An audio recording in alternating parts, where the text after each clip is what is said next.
龙女的背景有多强，她未来的结局如何？胸巢内的十凶机缘现世之际，各路天骄纷至沓来，其中最令人心生摇曳的天骄，莫过于龙女。此女身姿婀娜，一头水蓝长发光可见人，她的眸子璀若星河，不经意间便令人沉沦。由于龙女实在太美，她才不得不蒙上一层连神通都无法透视的面纱，这也为倾国倾城的她反添了几分神秘感。龙女与长公眼、宁川一样，并非是当世天骄，而是曾几度出世，问鼎仙谷第一的古代怪胎。在仙谷一地最后一次开放之际，龙女与其他古代怪胎一样，为超越仙贤修出仙气，再次踏足进了仙谷一地。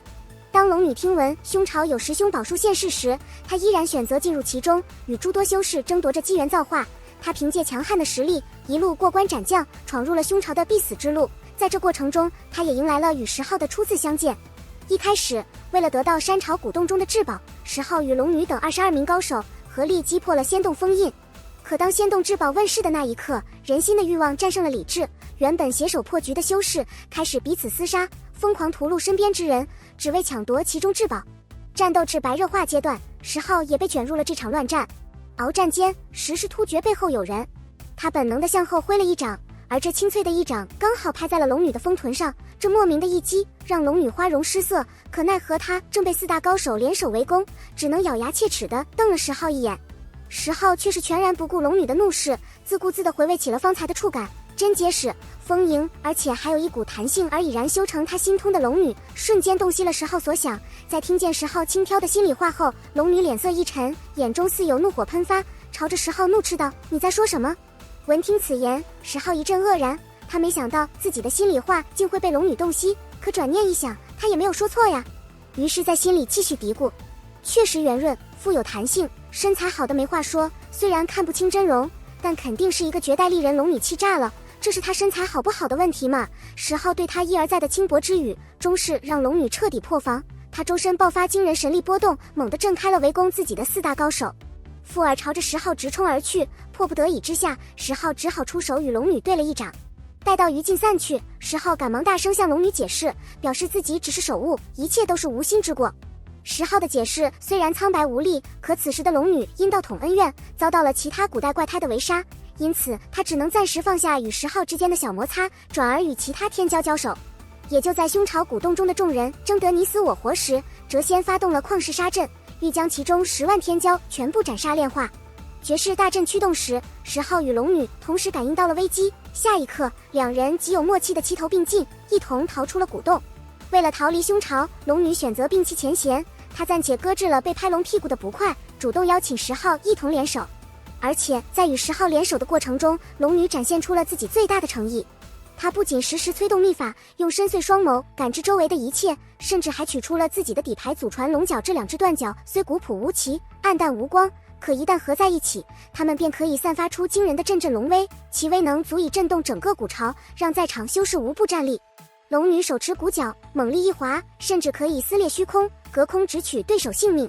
正是因为畏惧这件古宝的威能，谪仙才没有赶尽杀绝，选择放过了10号和龙女等人。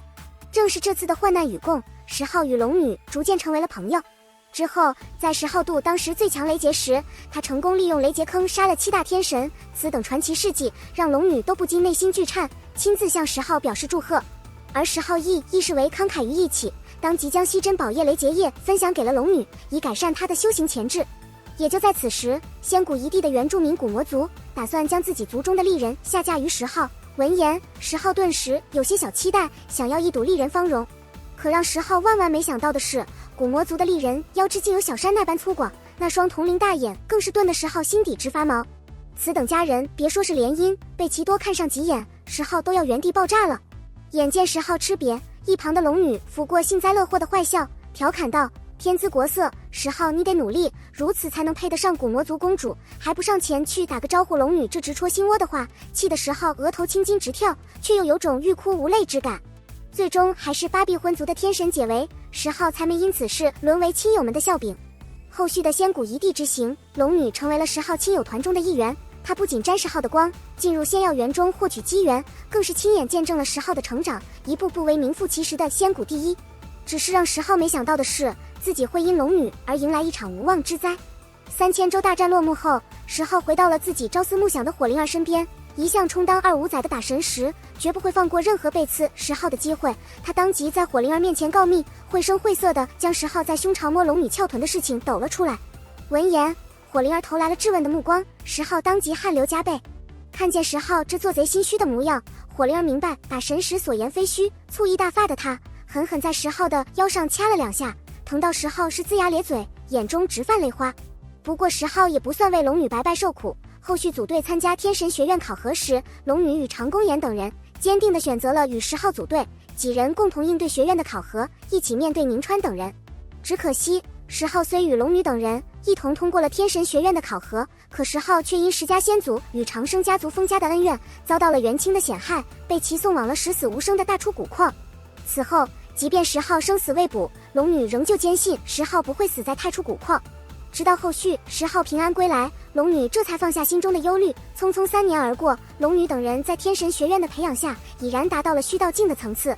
只是边荒大战即将打响，仅有虚道境的龙女等人对战场局势起不到丝毫作用，可他们还是前往了地关去亲眼见证那残酷的战场。也就在龙女进入地关后，她的强大背景才开始被众人知晓。原来龙女乃是海底龙宫的传人，他们家族的老怪物实力之强，亦是令旁人一阵心悸与感叹。待到闭关大战正式爆发时，龙女与10号等人依旧共进退，几人一直活到了大战结束。不过此战过后，龙女便不知去向。但是按照10号对待长公演的态度来看，龙女后续多半也会被10号带入仙域，在漫长的岁月中修炼成仙。但在未来的黑暗大清算中，龙女却是很难保全己身，她极有可能与长公演一样，战死于黑暗动乱，最终化为了一抔黄土。